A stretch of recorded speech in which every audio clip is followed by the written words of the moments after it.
Sinalubong ng protesta ang pagbisita ni U.S. Secretary Chuck Hagel sa bansa. Nakipagpulong kanina si Hagel kay Pangulong Noynoy Aquino tungkol sa planong pagdaragdag ng puwersa ng U.S. military sa bansa. Makibalita tayo kay Sheila Pinulyar.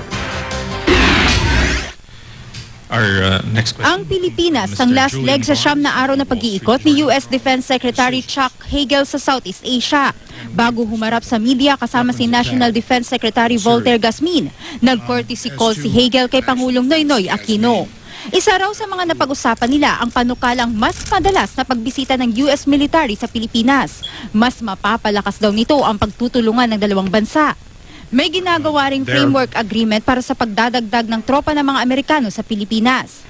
Ayon kay Gasmin, ang Subic ang isa sa mga lugar kung saan bibigyan ng access ang American military. Thank you, sir. As soon as the framework agreement is complete, we will provide the necessary access to all these facilities.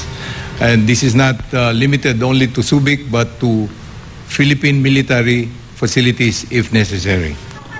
Bago nagtalumpati si Hagel sa Malacanang, mahigit 30 kabataan ang humiga sa kalsada sa harap ng US Embassy sa Maynila.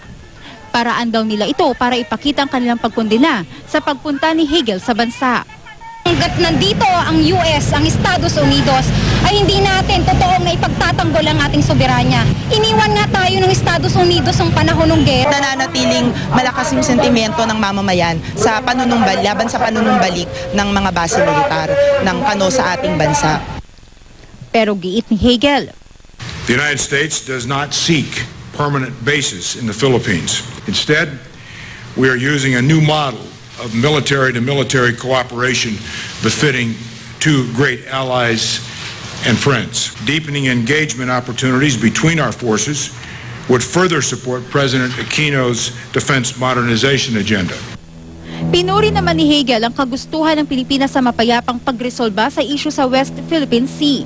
We encourage nations to peacefully resolve their disputes through internationally accepted mechanisms in accordance with international law, including the law of the sea, and without coercion or militarized attempts to alter the status quo. Hindi naman dadalo si Pangulong Aquino sa pagbubukas ng China-ASEAN Expo, isang annual trade fair ng China at Association of Southeast Asian Nations kung saan kabilang ang Pilipinas. Ayon sa DFA, hiniling ng China na wag na munang bumisita roon si Aquino. Ayon sa Foreign Ministry ng China, hindi naman imbitado roon ang Pangulo. Si Trade and Industry Secretary Gregory Domingo na lang ang dadalo roon. Sheila Pinulyar, Nagbabalita, Pilipinas.